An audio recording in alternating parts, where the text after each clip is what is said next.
think the trick now is to not talk. Because if you all don't talk, you can hear our speakers, right? And I'm like shameless. So if you're talking, I'll just call your name. Because you know me. I just do what I want. Okay, so first of all, I do want to thank, wait a minute, Melanie. No talking. I'm talking. Okay? Bob Wolf, you talked. Okay, so I want to welcome all of you and I hear talking. It's not working. Okay, because I want to do something special. I want to do something really special because look around and we're all together and we haven't been together at a summer party at Alan Bale's house since 2019. So I don't know about you, but I am filled with gratitude. And what I wanted to ask you all to do for me, if you would, is just take a deep breath, close your eyes for a minute, and just think about gratitude. You know, think about what you're grateful for at this very minute, because we're safe, and we're here together, and we have enough food, and there's no bombs dropping on us, and we're okay, you know. And I don't think it's funny. Somebody's laughing, but, you know, that's the way it goes. So if you'll just bear with me, maybe 5 seconds. Take the gratitude in and then send it out to the world. Okay?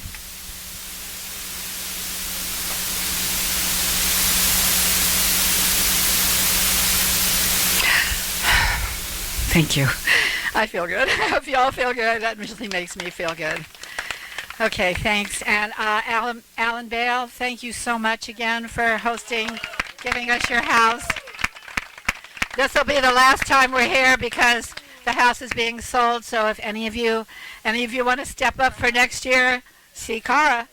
Okay. And I want to thank everybody. Thank Ingrid, our I can't even think, operations VP here for putting this all together with her crew. We have Ingrid is amazing. We couldn't do it without her. And all of our board members have stepped up. They were checking you in. They're serving you food and all of this. And thank you, everybody. They all have a tag saying West LA Dem Club board members, so thank you for that. I wanted to introduce some of our VIPs, not that you're all not, but Senator Anthony Portantino, you're here, right? Where are you? There you are. Assembly member Laura Friedman. There she is. We have former LA City Controller Ron Galperin was here. I think he's still here. And with his gorgeous little Maya, his little girl, you saw her. We have some DNC members here, our Democratic National Committee. We have Carolyn Fowler, who is not only DNC, but she is also the chair of the California Democratic Party Women's Caucus. And we have Andrew Lackman, DNC, and also the chair of the Small Business Council of the DNC. So yeah, I really like that. I also wanted to introduce Sam Abershed, right? Sam is running for judge, so remember his name. He came out to meet us all. And I mean, I hope I'm not missing anyone because we do have our speakers. Am I missing anyone that's I don't know. Anyway, we're happy to, and I want to thank also Daryl. Where is Daryl Barnett? Daryl made these she's the chocolate chip cookie person, and you'll all get some for dessert. It is amazing. And she donated like 170 chocolate chip cookies to us. We are so grateful. And if you notice, our beer is local. It's from the brewery. What's the name of it again? It's 805, but Firestone. Thank you. Firestone Brewery up on Washington and Marina Del Rey. And we also have from Kona, sort of in solidarity with our Hawaiian brothers and sisters who are, you know. So, yeah. So enjoy. I hope the barbecue's from Blutzos, so it was really good. We have seconds if anyone is interested. I do want to say we've got a lot going on, a lot coming up. I think we have a fairly important election in 2024, yeah? Okay, so we are going to be doing postcarding. We're going to do a really big effort. And you know, you love to come to our parties, right? So we're going to have postcard parties, like Prosecco and postcards, or piñatas and postcards or something to make it fun, because you know that's who we are. We'll be doing on the walk streets in Venice, so it'll be really fun. Joan Gallagher here, who is our state and national chair. She's got a little clipboard around, and please sign up for our parties because we want to see you there. We need your help. Okay. Anyway, I think it's time to get on with the program. And my first speaker is my chair, because I am an elected member of Los Angeles County Democratic Party. I am. And this is our wonderful, fabulous, brilliant smiled Mark Gonzalez, everybody. He is a champion of all champions. Well, let's give it up to Miss Cara Robin. Come on, guys. You got to give her a huge round of applause. Who else does Prosecco and postcards? That's amazing. Listen, I just want to thank you all for being here. Democratic clubs truly are the lifeblood of and the backbone of this Democratic Party. So give yourselves a round of applause, please. It's not easy also being a member of a Democratic club. I remember I joined, and the next day I was elected treasurer, president, and so forth. So it's very, very, very easy to get sucked in. But the work that you do, the Democrats that you elect, you're never going to meet some of those voters in that area, but you literally create that change. With the postcards that you're writing, knocking on doors, the phone calls that you're making, everything that you're doing makes an impact in your community. Because of the 88 cities that make up LA County, not all Democrats are the same. And so you guys, especially this Democratic club, puts in the right folks. And if they don't listen to you, you certainly do take them out. And that's the work that you guys do, because you have to listen to your community and the work that you guys do. I want to give a shout out to Pat Sanders, our vice chair of the LA County Democratic Party. Miss Connie Sullivan, our regional director for this area as well. Jane was Sean, our credentials co-chair up in the front, I believe. Oh no, see, what's the other, some committee, what is it called? Organization Development Committee, excuse me. Yes. We've already mentioned Andrew and Miss Cara. Dina, where are you, Dina? Co-chair, there she is, of the Legislative Action Committee. But more importantly, she's our Pat Eastman awardee this year. Jane got it. Okay, want to make sure. Oh, Fowler fights for you. I know she was honored, recognized. And then Mark Ramos, who is the former regional director but president of UFCW 1428, was just here. So give him a round of applause. He drove from the San Gabriel Valley. That's enough of an applause. So, but folks, listen, I just want to sort of, on a serious note, talk about the work that we have ahead of us in 2024. And you're going to hear from some fabulous folks like Ted Lieu and Traci Park and Adam Schiff and others with the work that they're doing on the national. Oh my, yes, of course. I thought you were going to do that. Yeah, I am. I'm sorry. I know, it's okay. I'm going to get to Ms. Tina, though. And the work that we're doing in 2024. But we also have to take into consideration that, you know, LA, California in particular, and what's sort of at stake. Of the 58 counties, 27 went for Trump in 2020. And so there are people that we are seeing, and I was just talking to Connie about one of the cities that she represents as the RD, about what's at stake, and they're doing it by city to try to take over those areas, and these nationalists that are trying to take over our elections. Tina McKinnor is on the front lines of all of these races and making sure people don't mess with her. She's the Beyonce of the legislature. Move out the way. But that's the other thing. But listen, we have 177 dates of the March primary and 423 to the November general, but who's counting? But every single day matters, and on a serious note, on the way over here I was notified, and I've lost track at this time, but 46 people were just brought here on a bus again from Texas. Dropped off at Union Station, driven to a church, given services, and basically trying to figure this out. They're doing it so often and under the radar on weekends like this that people won't notice. And that's the sort of stuff that we are fighting against every single day. That's the sort of issues that are on this ballot. They're politicizing our folks and our people who are coming here for a better life and just throwing them on a bus and making them come here. It's down the street, actually, coincidentally, from where I live, where the center is at. And I've met some of these people who have walked for 3 months to get to the border. And then from that point, they take a bus about 24 to 30 hours to get back up here to LA, only to be told to go figure it out. And so that's the kind of stuff that we are dealing with on the national level. But that's what you guys are here to do as a Democratic club, is to prevent these Republicans from using humans as pawns, right? And so my goal is just to thank you all, and Cara's heard this and Annie a million times. Annie's our operations director, so I got to give it to the staff. But listen, I want to just thank you guys that we have got so many elections, that we have over 400 and something local races, ballot measures, cities, smaller cities, school boards, water boards, and all of these things really do affect the direction of California. But as California goes, so goes the nation. And I like to say, this is the West Coast, this is the best coast. Thank you all for the work that you do. Thank you, darling. Thank you so much. Thank you so much, Mark. The best, really. He's amazing. I mean, our meetings with Mark at the helm. Oh, I forgot to say. Oh, yes, when I was mentioning candidates, Mark Gonzalez is running for California State Assembly. Woo! Yes. Yep. Okay, and now it is my great pleasure to introduce our own CD11 councilwoman, Traci Park.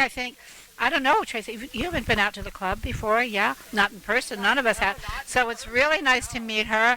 I heard her speak a couple months ago at a wonderful breakfast out at Tom Safran's, and it was really a pleasure to hear from her, and I'm really happy to introduce you to Traci Park.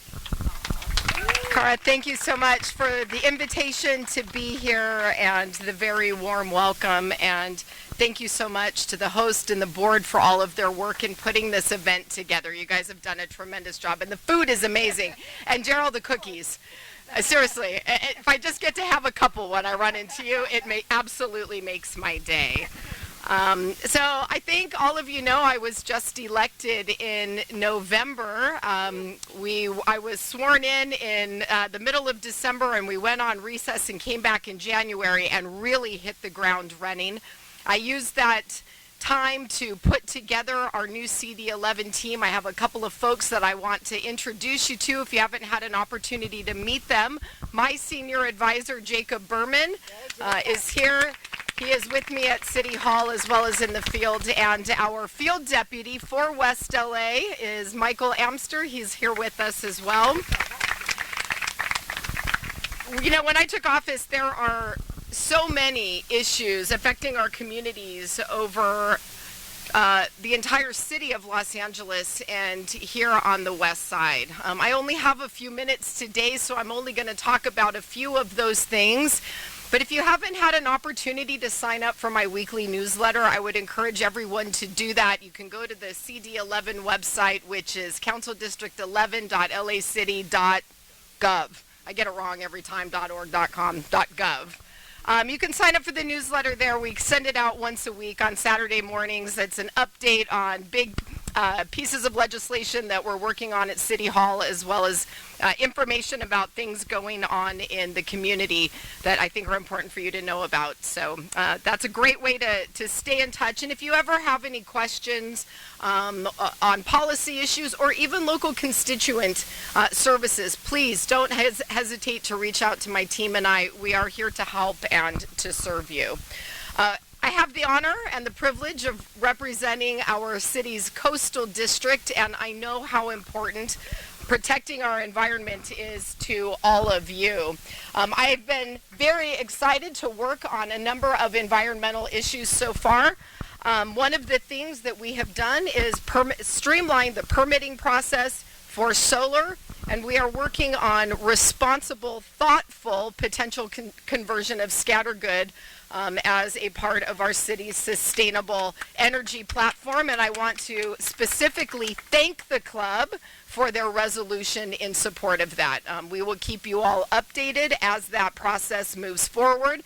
And again, my newsletter is a great way to stay in touch with that. But if we are going to hit our sustainability goals by 2035, continuing this work is something that is going to be essential.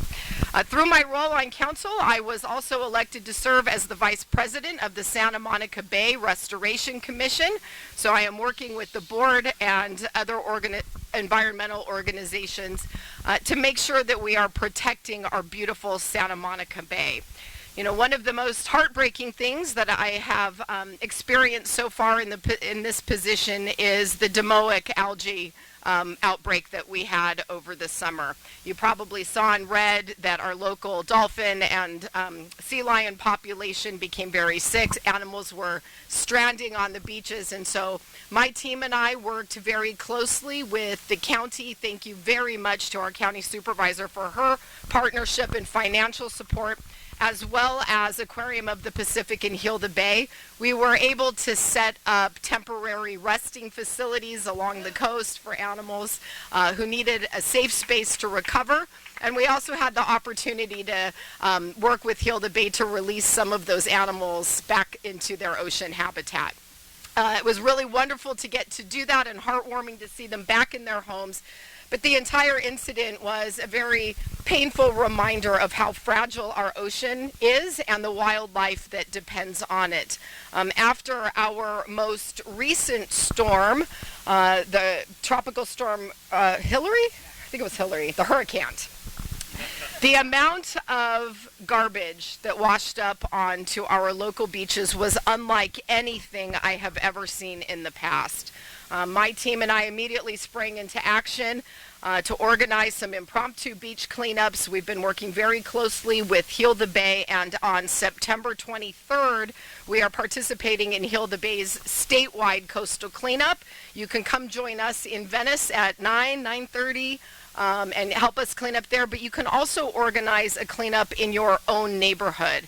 After seeing what happened with our wildlife over the summer and the trash from our most recent storm, it was a painful reminder that, you know, here on the west side, we are the recipient of the entire region's watershed. And so all of those toxic chemicals, cigarette butts, pieces of garbage move through our waterways and end up right here on the west side.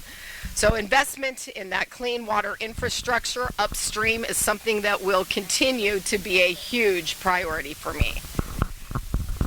Thank you so much. And you know, Traci, speaking of all this, I want you all to know that we have a new, very active committee going called our Environment and Clean Energy Committee, helmed by Mark Salzberg over here. And he's got some putting meetings together. They're meeting at St. Monica's Church. And if you want to do, you know, come help us, come help our councilwoman here, help our environment. What do you say, Mark? What's that great line you use about your tagline at every... Save the Earth. It's where we live. So if you're interested in joining Mark and his committee, please let him know, okay? So now it is my great, great pleasure to introduce my photo buddy. This is a woman that I have been friends with for, I think we all got involved here in this club, 2004. We all got together, and we're actually Beyonce and... Marilyn Monroe. Yeah, that's us. So we've got a photo thing that'll be a calendar you'll all be getting anyway. So Tina hit the ground running as she got into the assembly. She's doing amazing work. If you all clicked on her link that I put in my emails, see her bills. She is really doing a bang-up job, and she's got our backs. Trust me, she's really got our backs. So it's my pleasure to introduce my girlfriend. Hello, West LA Democratic Club. Let's switch places. Hello, West LA Democratic Club. I am your new Assemblywoman, Tina McKinnor, and I am so honored to be here. I don't know if you guys know that, but Cara and I really did get started in 2004. I founded the Lawndale Democratic Club. She came in and she was a part of West LA. She ended up being president, and we just forever. And I just thank her so much for her leadership and the things that she's been doing to elect Democrats, not just here in our district, not just in our county, California, and in the nation. And so this is so funny because I had to give her a certificate from me. Really? Cara Robin, congratulations on the 16th annual West LA Democratic Club Summer Party Barbecue. On behalf of the 61st Assembly District, I just want to thank you and thank all of you from the West LA community. We wish you luck in your future endeavors. Oh, Tina. Oh, thank you. So funny. So Democrats, we got a lot of work to do. So from the state, I have to say that we have, to let you guys know, we have 30 progressive Democrats in our progressive caucus, legislative caucus. 30. That's a lot. We came from 5 to 30 in the last 4 years. So that's a lot of progressives. Give you guys self a hand for helping us elect those folks. So we're doing a lot of progressive legislation, but we're going to need more because we have 80 members. So 30, we don't always get our votes, but I have really good members working with Laura Friedman. I think she's gone, but she's a part of the Progressive Caucus. She's helped us move some of this fantastic legislation. I'd like to let you guys know that I brought home $1 million for hotel to housing conversion this year. $407 million for the Inglewood Transit Corridor. So some infrastructure stuff, right?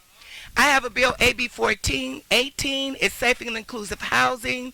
The progressives, we are fighting and chugging along. That bill is in the Senate. I also have my baby, AB 1, staff unionization. If you're a union member, give yourself a hand, because we want to unionize the Capitol. It just came out of Senator Portantino's committee. He passed it through. He helped me take some amendments that makes it stronger. And so it's on the Senate next week. I look to pass it. And thank you guys. Thank you, West LA, for making those calls in to our legislators to let them know what progressives think. Now, we have 30 legislators in the Progressive Caucus. We need about 11 more across the state. We have some great members running for office like Mark Gonzalez. We have Sade Elawari running for Reggie Jones Sawyer's seat. She's a big progressive. We have Michelle Chambers running for Steve Bradford's seat. We still have Ben Allen hanging in there doing the good work. Give your Ben Allen a round of applause. And so then we have a huge seat to fill. My brother, my strong brother who took care of us during those bad years, Adam Schiff. We have to make sure we get a fight. Anybody that can fight and stand up and fight against what he had to do. Him and Ted Lieu, excuse me, and my brother Ted Lieu, who was there during that impeachment trial. I thank you, brother. I watched the whole thing. Thank you. And so we need these guys. We need to make sure Adam Schiff gets to the U.S. Senate because he's a fighter, guys. Anytime your life and your family is threatened and you're still out there putting yourself on the line to fight for us, to fight for the truth, you know, I'm sorry that this turned into you, Adam, but and fight for the truth, then you know we got to fight and stand with him. So I stand with Adam. I hope all of you stand with Adam. I stand with Ted Lieu as well. And so I'm going to be here to help get progressives elected. And thank you guys so much. Well, that's our Tina. Woo! Okay. She's got another event, of course. I'm going to go behind. Oh, you're going to go behind me. No, she's not. She just has to pass. Okay. All right. So, yeah, that was great. So now, of course, we have our wonderful, wonderful Congress member from our district. Yes, our Ted Lieu. That, you know, and Ted, who is now, Ted is now in leadership. Ted is vice chair of the Democratic Caucus, woo, in the House of Representatives, really, and was just made one of the 100. Can you not hear me? Sorry. How is it that the 100 people, 100 for? I can't. It's for AI. It's to protect us from AI taking over our lives. And Ted was named one of 100 in all the country to represent us. And you have to explain it more because I'm not doing a good job at all. So sorry. But here's Ted. He'll tell you. Sorry.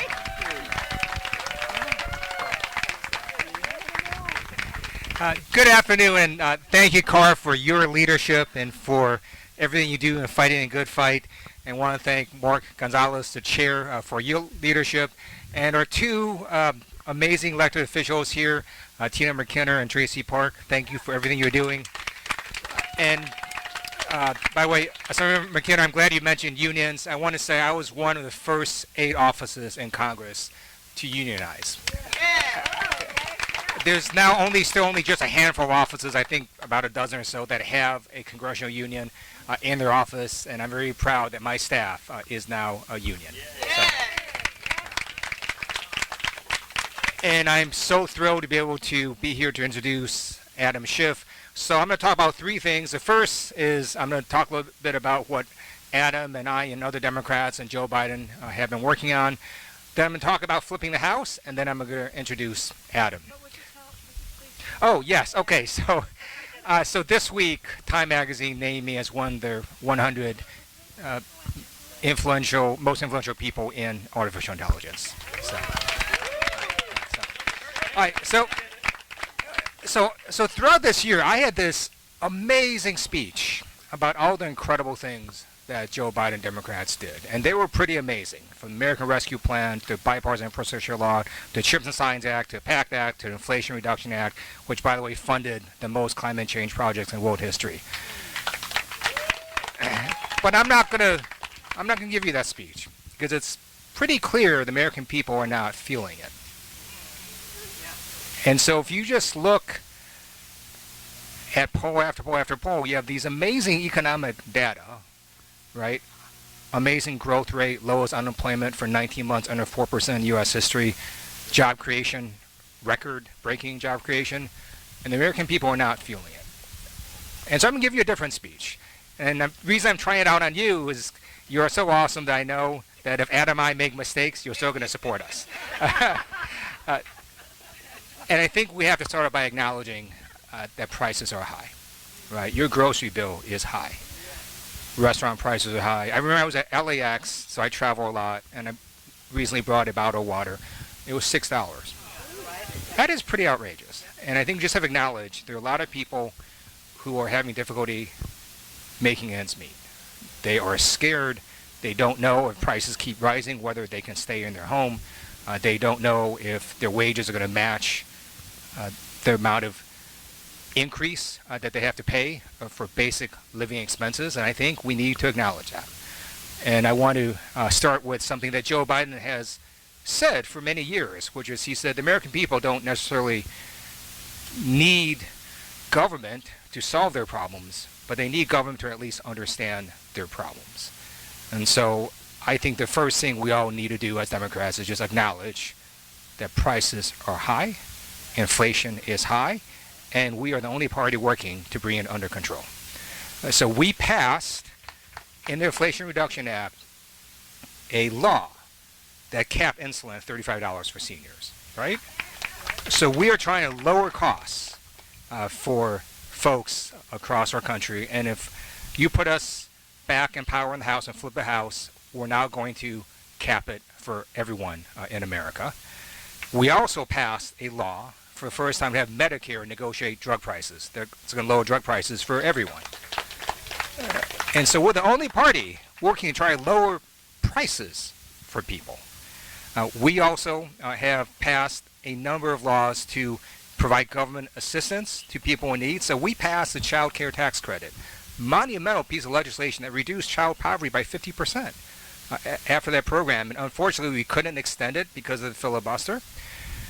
But if you flip the House, help us flip the House, and help us expand the Senate by just one, basically, because I'm supporting Ruben Gallego. He's going to win in Arizona. We're going to be able to get that child care tax credit back into law. And we're going to codify Roe v. Wade.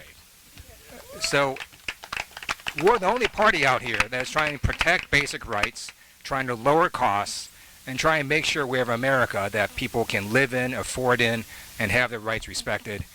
And one of the folks that have been fighting at the front lines of a very basic right, which is democracy, is Adam Schiff. And just to let you know, even though Adam is running for Senate, he is doing amazing things to help House members, to help us flip the House. He's made donations to frontline members, to challengers. He is doing everything he can to help flip the House. We need to flip 5 seats, one of which is held by George Santos. So we feel pretty good. There are more than enough seats in California alone that we're targeting that Biden won the district in, that we could flip the House in California alone. But we're targeting another 5 in New York. these are both blue states. If New York and California just act like blue states next year, we flip the House. But we're targeting more seats than that across America. And so anything you can do, drink a lot of Prosecco and write a lot of postcards to these members, help us flip the House. I believe the abortion issue is going to be something Republicans won't be able to overcome next year. Every election since the horrific Dobbs decision, Republicans have underperformed and Democrats have overperformed. And now we go to the Senate, which is something that we can expand. It's going to be hard, right? We have to hold seats like John Tester's and Sherrod Brown's, and then we have to pick up one seat. And then in Arizona, for those of you who care about the filibuster, we have to elect Ruben Gallego.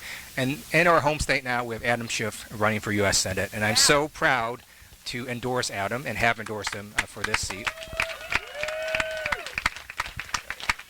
So during the first impeachment trial, I think it's still really funny. We have to specify which impeachment because Trump was just that bad.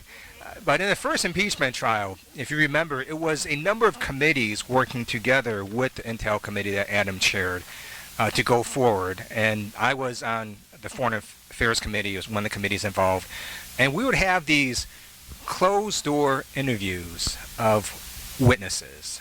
And it was amazing to see Adam not only question the witnesses, but strategize and work with all the Democrats as to what's the most effective way to get the information that we need from these witnesses so that Adam can produce this amazing amount of evidence for the first impeachment.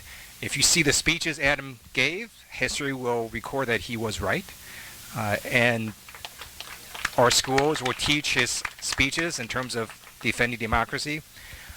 And then we had a second impeachment, of which I was an impeachment manager. We were right, by the way, in that one as well. And then we had the January 6th committee on which Adam sat. And I believe it's because of that committee that gave our Department of Justice the backbone to then do what was right, which is enforce the law. And that's why now you see 2 indictments against Donald Trump at the federal level. You see 2 at the local level. And throughout this, Adam has been the strongest supporter and defender of our basic democracy. And you've heard before that every election is the most important. The reason that every election in the last few years is the most important is because at any time, if we lose one of these elections, we could, in fact, lose our democracy, right? 20 years ago, if we lost the election, okay, maybe we get, stupid tax cuts for billionaires, or maybe we get some policy change we don't like, but we don't feel like we're going to lose our country or lose our basic functions of democracy. And that's why this is so important. That's why it's so important that we get Adam Schiff into the Senate, because he gets it and he is going to fight for democracy still in the House, but then when he gets to Senate, he's going to be one of the strongest defenders of such a basic fundamental value of America. And with that, my honor to introduce my colleague on the Judiciary Committee, Adam Schiff.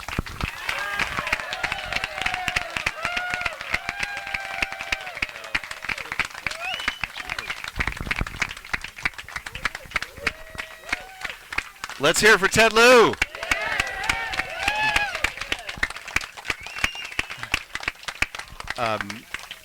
It is so great to be with all of you, and Cara, I want to thank you for your leadership of West LA Dems and for bringing us together. How wonderful to get together and do so not on Zoom, to see each other in 3 dimensions once again.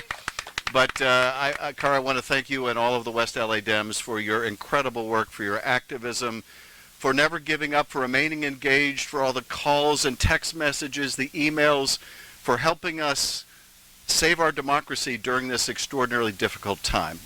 Your work and that of thousands and thousands of other good democratic activists around the country have saved this country.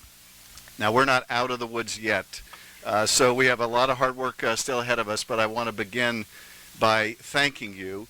And I want to acknowledge my extraordinary colleagues. Traci, you have just taken the city by storm.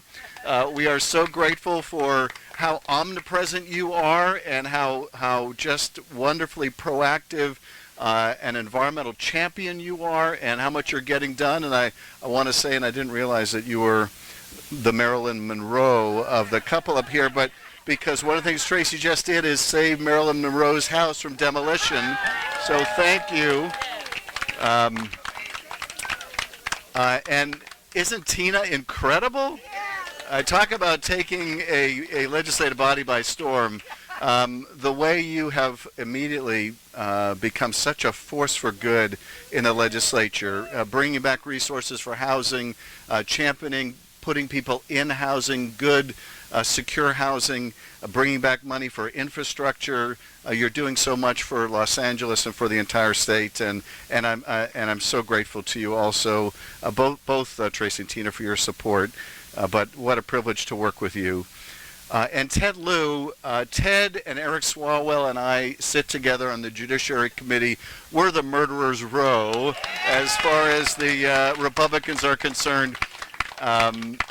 Ted, I'm so proud that he is now our vice chair. He has for many years been an incredible leader for our party. You don't find people who are generally so good on policy that they're among the top 100 in the country on a subject as complex as AI, but who are also so good in terms of constituent service and incredible political leaders. I constantly hear, as many of us do, critiques of Democrats on message. If people listen to Ted Lieu, damn it, we would be perfect on message. And he is really one of our great message leaders, but a fabulous colleague. And I just want to really pick up where Ted left off. As I've traveled the state during the course of the Senate campaign, one thing that has been brought home over and over again, and the same is true around the country, and that is notwithstanding the extraordinary efforts of President Biden and all we've been able to do in the first 2 years of that administration, he will already go down, along with Franklin Roosevelt, as having one of the most profoundly successful domestic agendas in a generation. Nevertheless, there is more work to be done because the economy still isn't working for millions of people. And I'm glad that Ted acknowledged labor, because labor is such a big part of the solution. Beginning in the 1970s, we started to see for the first time that as the country was becoming more and more prosperous, that prosperity and productivity wasn't being shared with the working people who made it possible. Through the conservative pressure of large corporations and special interests, labor has been marginalized. There are about half as many households who are labor households today as there were in the 70s. And as a result, so many millions of people have been left behind. On Labor Day, I was speaking to a retired longshoreman, and I asked him how he was doing. And that's a very physical job. It takes a lot out of you. And he said, I'm doing really well. I've got a good retirement. I've got a secure retirement. This union gave me that. And what's more, when I was a longshoreman, I didn't go to the doctor if I wasn't bleeding. If I didn't need stitches, I didn't go to the doctor. Now that I'm a retiree, I go to the doctor all the time. And this union gave me health care. Unions are a big part of the solution. I'm glad we're having a hot labor summer. Damn it, we need a hot labor summer here in Los Angeles. We need one around the country. The problem today is very different than during the Depression. The problem today is not that people aren't working. The problem today is that people are working, and they're still not making enough to get by. And the thing is, it doesn't have to be this way. As Ted was saying, during the pandemic, we more than doubled the child tax credit. That lifted 40 to 50% of the kids who are living in poverty in this country out of poverty. And that should tell us something. It should tell us some of the answers are not rocket science. Some of them are as simple and easy to accomplish as a change to the tax code. But it should also tell us these are policy choices. And we need to make policy choices that lift people up, that make the economy work for everyone. Ted told you that tax credit expired and those millions of families fell right back into poverty because the Republicans wouldn't go along with extending it. But you know what the Republicans wanted to extend, and which they've been able to extend? A tax credit for hedge fund managers, some of the wealthiest people in the country. So that continues. that multi-billion dollar tax cut continues, but for poor kids in this country, no, it expires. This is what we've got to change, and so much more to make the economy work for people. But let me also turn to our democracy, because we are far from out of the woods. I had two terrible realizations in the Trump years. The first was that for the first time in our history, the predominant threat to our country came from within. That there was nothing that Russia or China or North Korea or Iran could do to us to tear us apart more than our own president was doing to the country. But the other conclusion was that there was no way that Donald Trump could have done half the things he did, but for the willing enablement of so many of the Republican members of Congress. I think a lot about something the historian Robert Cara once said when he said that power doesn't corrupt as much as it reveals. It doesn't always reveal us for our best, but it says a lot about who we are. Power revealed Liz Cheney and Adam Kinzinger to be people of great courage and conviction, but it conversely and all too literally revealed that for every Liz Cheney and Adam Kinzinger, there were 100 Elise Stefanik's and Kevin McCarthy's. And my very simple takeaway now, after 2 impeachments, an insurrection, 4 indictments, and counting, is you can have the best written Constitution in the world, and I believe we do. And you can have the best written laws meant to constrain the worst impulses of human nature, and maybe we do. And none of it will be enough if we don't give meaning to our oath of office. If that oath isn't informed by ideas of right and wrong, and if people aren't willing to accept the truth, or even that there's something called fact, none of it will be enough. Sadly, in America today, in one of our 2 great parties, there is an ethic in the Republican Party that the truth is for losers and suckers. It is a world in which a public servant like Anthony Fauci is made to be a villain, and a villain like George Santos is made to be a public servant. And this is the challenge that we face. But I want to tell you, I have every confidence we're going to get through this. We're going to get through this. It's a continuing astonishment to me that the leader of that party, and this is a small thing, I know, in the scheme of things, this is a guy who is sitting in the Oval Office behind the Resolute desk writing hush money payment checks to a porn star. Right. How is it possible that's the best that that party can do? And that's like the least of his transgressions. That's probably the nicest thing you can say about the guy. She was apparently the only contractor who actually got paid.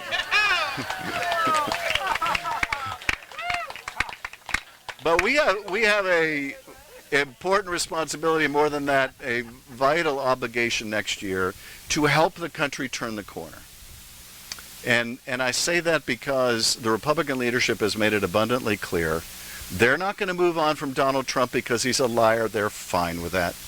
They're not going to move on from him because he's immoral and unethical. That doesn't bother them either. I'm convinced they won't even move on from him if he's a convicted felon. But we beat them with your help, with your activism, with your determination. We beat them in 2018. We beat them because women marched, beginning from that inauguration right through the midterms. We beat them again in 2020. We beat them again in 2022. And if we beat them again in 2024, and God help us if we don't, they just may decide to drop Donald Trump because he's a loser. Because he's a loser. And as long as they hitch their future to his, they will be losers too. If not for the sake of the country, then just maybe, for the sake of their own party, they will move on. And we desperately need them to move on. Finally, and I'd be happy to go to a couple of questions. Finally, the planet. This is the existential issue of them all, and I know one that you care so passionately about. If we don't get this right, none of the rest, and I see Rick Zabur has arrived, and he's a tremendous member of the legislature. Rick, it's wonderful to see you. If we don't address climate change, none of the rest is just going to matter. We'll all be on fire underwater. And here the thing is, and I know I'm in a increasingly small school of thought on this, I'm an optimist. I think we can get ahead of this tipping point. It's going to require us to view, though, the incredible historic work we did in the Inflation Reduction Act as just the beginning. We have got to even more aggressively invest in renewable and green sources of energy and green jobs. We have to stop incentivizing the fossil fuel industry, which is killing us and killing the planet. And we can do this. We can do this when we take back the House, when we elect enough good Democrats to do away with a filibuster in the Senate. And one of the things I'm going to do is expand that Supreme Court, because I'm not content to live under a reactionary court. We can also save the planet. I thank you so much for all your good work, and I look forward to your comments and questions. Yes. Well, let's give it up for Adam Schiff, Congressmember Adam Schiff. Yes, I had asked for questions for Adam. I had some sent in, which I really appreciate. Ted might even actually be able to weigh in on this. I don't know. But one question was, what can you, as a House member now, as you look toward the Senate, do to remove Louis DeJoy, who is still Postmaster General and who continues to oversee the most dysfunctional postal service, especially in the lead up to the 2024 election? Yeah? Yes, no, thank you for the question, and I'm happy to turn the microphone over to Ted as well. Easy questions for me, please. Hard questions for Ted. Those are the. I didn't make up the ground rules. Those are the ground rules. I have been campaigning to remove Louis DeJoy for years. This is a guy who has, number one, horrible conflicts of interest. This is someone who has also been a destructive force with the Postal Service. This is someone who in the last election was taking distribution equipment offline at a time when we had an historic surge of absentee ballots. And I'm terrified of what he might do in that position as we go into the next election. And, you know, I think that the President and Congress ought to remove him. And I'm going to continue to try to make that case because I have no confidence both that he will look after the hardworking postal workers. These used to be good middle-class jobs, and they're trying to destroy the Postal Service. You know, the private carriers, they want to take over the Postal Service, except they don't want the non-lucrative routes. You know, just give us the easy ones in the urban centers, but in terms of suburbs and forget the rural areas, we'll let the post office do that. No, that just doesn't cut it. And too many people, too many Americans are reliant on the Postal Service for their food, their medicine, and for their votes. So I'm going to continue doing everything I can to campaign. I've circulated petitions to get rid of the guy. I'm doing everything I possibly can. And let me hand the mic over to Ted. I agree with everything that Adam just said. In August 2020, Hakeem Jeffries and I on the Judiciary Committee wrote a letter to the FBI asking them to investigate Louis DeJoy for illegally obstructing postal mail services, for delaying mail delivery. And I agree with Adam that he should resign. If he doesn't resign, then I think he should be fired. And my view of politics is everything seems impossible until it happens.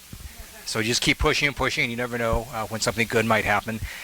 Now, I think part of what Cara is saying says, hey, some of you are getting really bad mail delivery, so call my office, because we do constituent services, and we help people who are getting bad mail delivery. And my district attorney, Nico, is here, and that's one of the things that Adam and I do. So please give us a call, and we'll assist you. Oh, thank you.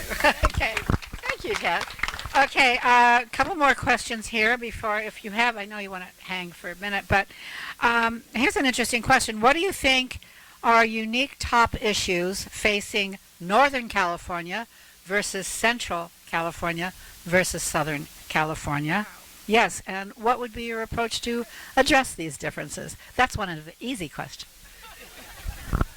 It's a great question, and let me start with the Central Valley. I've been spending a lot of time in the Central Valley during the course of the campaign. It really has been among the most interesting parts of the campaign.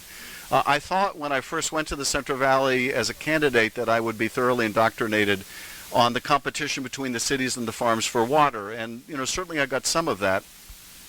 But what I thought was even more striking is the fact there are thousands and thousands of people in the Central Valley who can't drink their own water. The aquifers are so depleted, it's sucking up manganese from the bottom. Because of climate change, we don't have the snowpack we used to, so when it rains, it floods and it washes dairy waste ponds into water wells, filling them with nitrates. People are told, don't drink your water, don't bathe in it. The Central Valley has among the worst air quality in the country because of the particulate matter in the air. A whole generation of young people are growing up with asthma. Broadband access is very poor. So here in LA, my constituents could Zoom into class during the pandemic, but in the Central Valley, a lot of kids just lost out on a year or two of their education. Rural hospitals are in free fall. The hospital in Madera closed down. People have already died because they can't get to hospital on time. The Central Valley is also pretty red, I got to tell you. After one of the town halls I did there, one of the local right-wing stations sent a camera crew, and the reporter came up to me and put the microphone on my face and asked, what passes for journalism in the right wing, when he said, Kevin McCarthy says you're a liar. What do you say about that? To which I responded something along the lines of, well, I guess coming from Kevin, he intends that as some form of a compliment. But here's what I think is significant. There are thousands of people here who can't drink the water, and he could care less. The Central Valley has some of the worst air quality in the country. So many young people have asthma as a result, and he's done nothing about it. The hospital in Madera just shut down, and he won't lift a finger to get it reopened. And if Kevin McCarthy won't represent his constituents in the House, I'll represent them in the Senate. So when you go to the far north, and I was up meeting with Nevada County Democrats, I have to say it was quite spectacular. I wasn't sure how many Democrats there were in Nevada County, but they had an auditorium for 500 people, and when I got there, they were turning people away. There is a hunger for representation, for progressive representation in the north of the state, as there is in every other part of the state. One very acute issue in the northern part of the state, of course, is fire. There have been devastating fires there, and not just the danger and the lack of resiliency against fire, but also the fact that so many people, and this is broader than just Northern California, but so many people are either losing their fire insurance because they can't pay the rate hikes, or insurance companies are saying they won't write policies anymore. And I'm working on legislation that might create a federal backstop, much like we did after 9/11 when we created a terrorism risk reinsurance program at the federal level, so that people can get get fire insurance. But there are some very similar broadband issues in the far north as in the Central Valley, and actually in the far south of the state, quite similarly in the Imperial Valley, for example. They've got acute water quality problems in the Imperial Valley. They also, by the way, have huge lithium deposits. And one of the things that I'm particularly interested in working on is making sure that as lithium is extracted from that poorest part of the state, that the benefits of those resources go to the people living in Imperial Valley. Because all too often we see mineral wealth extracted, whether it's from a foreign country or from one of our own states, and it doesn't go to benefit the people who live there. Finally, and this is an omnipresent challenge in every part of the state, it's the problem that Tina is so hard at work at, and that is housing. There just isn't enough housing. The housing that there is totally unaffordable. People can't afford to live anywhere near where they work. In its most acute form, it is homelessness. And there is a lot that we can do to increase the supply. I'm carrying legislation to create tax incentives to build more affordable housing. I have legislation to create a national council on the affordability of housing, so we have a national policy on housing and homelessness. Like Tina, I have legislation to bring back resources to help the state and cities convert hotels and motels into temporary shelter for people. And so there's a lot we can do, and a lot I'm trying to do on the federal level. We have one more that was sent in, and then if you have time, maybe you can take another, because I know you have to leave. But this is about the 14th Amendment. Section 3 to keep Trump off the ballot, which you have talked about. somebody said, could we maybe get Shirley Weber, our Secretary of State, to maybe do that in the California primary? What are your thoughts on that? The reason I'll have to leave it at some point is I'm performing a wedding today. I don't usually dress this way for barbecues. It was suggested to me by the bride and groom, although I don't think I'm going to do this, that when I'm announcing as I'm officiating that they are man and wife, that I should say, by the power vested in me by the January 6th committee, I declare you husband and wife.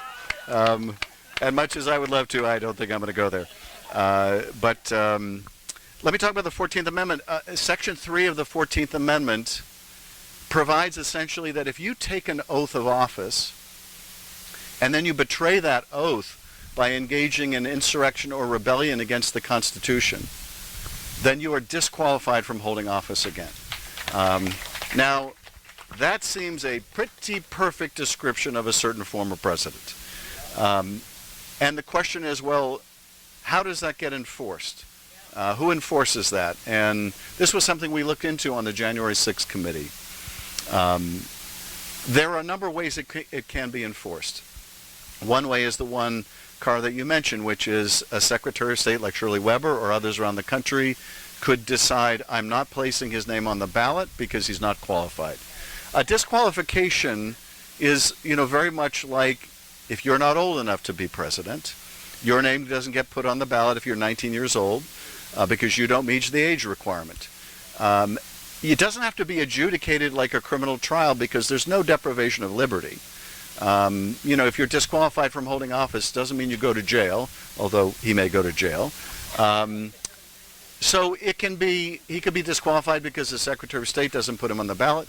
He could be disqualified because a Secretary of State does put him on the ballot, and the Secretary is sued because you can't put someone who's disqualified on the ballot. Now, as you might imagine, this will be tested in the courts. And here's the rub. It will likely go to the Supreme Court. And now, there are a number of very conservative constitutional scholars who have examined this and said he's disqualified. So this is not as if it's just liberal constitutional scholars, it's conservatives too. But can we really have trust in this court? And the answer is no. And so my feeling is we should not expect that a prosecutor or a litigant under Article or under the 14th Amendment is going to rescue us from this danger. We are going to have to rescue ourselves. We are going to have to plan on voting him down and defeating him again. But there is a very strong legal case to be made. It will be made, and it will be resolved ultimately by the courts. Do you want to have one more question? Sure. I only have a few minutes left, so let me walk around. Oh, okay. Roz? Hi, Roz. It's wonderful to see you. We do. What are we doing about the elderly and the disabled? Don't forget them. Attention must be paid. Yep. Roz, it's wonderful to see you. Roz and I worked together when Roz was on the Arts Council many years ago, and I chaired the Joint Committee on the Arts. Yes. Yes. Well, and Roz, I think about you quite often because I will never forget a conversation we had, not back in the Arts Council days, but before you went to work for Sheila Kuehl. And I won't betray what your age was then. You've already told us your age today, but I remember you calling me to say, I'm in a apartment that I can't fully afford.